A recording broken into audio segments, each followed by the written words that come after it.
കൃഷ്ണ ഗുരുവായൂരപ്പ ശരണം. ഇന്ന് ഉച്ചപൂജ തൊഴുതു. നല്ല സന്തോഷമായിട്ടോ. ഒന്ന് ഉച്ചപൂജ ഉണ്ടായതും കളഭാലങ്കാരം ഉണ്ടായതും കിരണാനന്ദോദിക്കനാണ് കക്കാട്. വളരെ കേമമായിട്ട് അങ്ങനെ ചാർത്തിയിട്ടുണ്ട്. ഇന്ന് ഇപ്പോൾ ഉദയാസ്തമന പൂജ ഉണ്ടായിരുന്നു. അത്യാവശ്യം നല്ല തിരക്കാണ് ഗുരുവായൂർ. എന്നാലും നന്നായിട്ട് ആ കളഭാലങ്കാരം ചാർത്തിയിട്ടുണ്ട്. ഒരു ഉണ്ണിക്കണ്ണനാണ്. ഉണ്ണിക്കണ്ണന് ചെറിയൊരു ഉണ്ണിക്കണ്ണനാണ്. ഉണ്ണിക്കണ്ണന് വേറൊരു കാര്യം എന്താണെന്ന് വെച്ചാൽ ഉണ്ണിക്കണ്ണൻ്റെ കയ്യിൽ ശംഖാണ്. ശംഖ് കൊണ്ട് അഭിഷേകം ചെയ്യുകയാണ്. ഇടതുഭാഗത്തായിട്ടൊരു തിടമ്പ് ഉണ്ടാക്കിയിട്ടുണ്ട്. ഇങ്ങനത്തെ ഒരു രൂപം വളരെ ദുർലഭമായിട്ടാണ് കാണാറുണ്ടോ.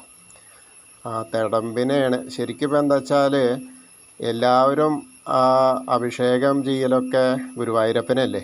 അപ്പോൾ ഗുരുവായൂരപ്പൻ ഉണ്ണിക്കണ്ണൻ നേരിട്ടിട്ട് തിടമ്പിന് അഭിഷേകം ചെയ്യുക. അപ്പോൾ അത് നല്ല ശംഖാഭിഷേകമാണ് ചെയ്യണത്. അത് നല്ലൊരു കാര്യമാണല്ലോ. ഇന്നിപ്പോൾ ഭക്തരെല്ലാവർക്കും കാഴ്ചയ്ക്ക് നല്ല ഒരു കാഴ്ച തന്നെയാണ്.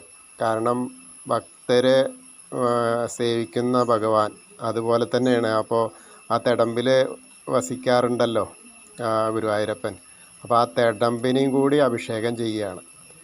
അപ്പോൾ അത് ഗുരുവായൂരപ്പൻ തന്നെയാണ് ചെയ്യുകയാണ് ഉണ്ണിക്കണ്ണനായിട്ട്. നല്ല സുന്ദരകുട്ടപ്പനായിട്ടുള്ളൊരു അഭിഷേകമൊക്കെയാണ് ചെയ്യുന്നത് കേട്ടോ. നല്ല കാഴ്ചയ്ക്ക് നല്ല സുന്ദരഗാത്രനായിട്ടുള്ള ചെറിയൊരു ഉണ്ണിക്കണ്ണനാണ്. മാങ്ങാമാലകളൊക്കെ ചാർത്തിയിട്ടുണ്ട്, കിങ്ങിണി ചാർത്തിയിട്ടുണ്ട്, പീലി വെച്ചിട്ടുണ്ട്, ഉണ്ടമാല വെച്ചിട്ടുണ്ട്, നന്നായിട്ടുണ്ട്. കിരീടമൊക്കെ വെച്ചിട്ടുള്ള നല്ലൊരു ഉണ്ണിക്കണ്ണൻ. എന്തായാലും വളരെ കേമമായിട്ടാണ് ഇങ്ങോട്ട് ചാർത്തിയിട്ടുണ്ട് ആ കിരണാനന്ദ ഒതുക്കൻ. നന്നായിട്ടുണ്ട്. വളരെ ദുർലഭമായിട്ടാണ് ഇങ്ങനെ ഇന്ന് കാണാറുള്ളത്. അപ്പോൾ നന്നായി. അപ്പോൾ എല്ലാവരെയും അനുഗ്രഹിക്കാനായിട്ട് അങ്ങനെ നിൽക്കുകയാണ് ആ ശംഖാഭിഷേകം ചെയ്തുകൊണ്ടുള്ള ഉണ്ണിക്കണ്ണൻ. അപ്പോൾ എന്നെ ശ്രവിക്കുന്ന എല്ലാവരും ഇപ്പോൾ ഗുരുവായൂരെത്തി എന്ന് സങ്കല്പിക്കുക. ഗുരുവായൂരെത്തിയിട്ട് നമ്മളിപ്പോൾ അങ്ങോട്ട് നാലമ്പലത്തിനകത്തേക്ക് കിടക്കുകയാണ്. നാലമ്പലത്തിനകത്ത് കടന്നു നേരെ ആ ഗുരുവായൂരപ്പൻ്റെ സോപാനപ്പടിയിൽ എത്തിയിട്ട് അങ്ങനെ നോക്കുക നമ്മൾ ഉള്ളിലേക്ക് കേട്ടോ. ഉള്ളിലേക്ക് നോക്കുമ്പോൾ ആ ഗുരുവായൂരപ്പനെ അങ്ങനെ കാണുകയാണ്. ഗുരുവായൂരപ്പനെ ആ രൂപത്തിൽ കൃഷ്ണനെ ഇങ്ങനെ കാണുക. ഉണ്ണിക്കണ്ണനെ ആ ശംഖാഭിഷേകം ചെയ്യുന്ന തിടമ്പിന് ശംഖാഭിഷേകം ചെയ്യുന്ന ആ ഉണ്ണിക്കണ്ണനെ നമ്മൾ മനസ്സിലങ്ങോട്ട് കാണുക. മനസ്സിലങ്ങോട്ട് കണ്ടിട്ട് നമ്മളെ വിഷമങ്ങളും സങ്കടങ്ങളും സന്തോഷങ്ങളും എല്ലാം ആ ഗുരുവായൂരപ്പനുമായി പങ്കുവെക്കുകയാണ്. അപ്പോൾ നമ്മളെല്ലാ വ്യതകളും അവിടെ ഒരു പരിസമാപ്തിയാവും.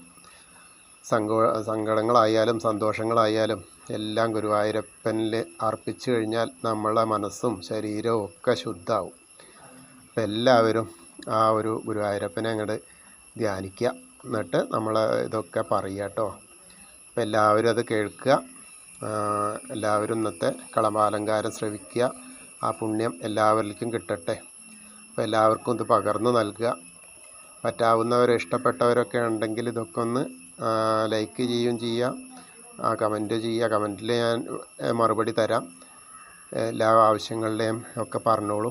പിന്നെ അതുപോലെ ഒന്ന് സബ്സ്ക്രൈബ് ചെയ്യാത്തവരുണ്ടെങ്കിൽ സബ്സ്ക്രൈബ് ചെയ്യുക. എല്ലാവർക്കും ഗുരുവായൂരപ്പൻ്റെ അനുഗ്രഹം ഉണ്ടാവട്ടെ. കൃഷ്ണായ വാസുദേവായ ഹരയേ പരമാത്മനെ പ്രണതക്ലേശനാശായ ഗോവിന്ദായ നമോ നമഃ.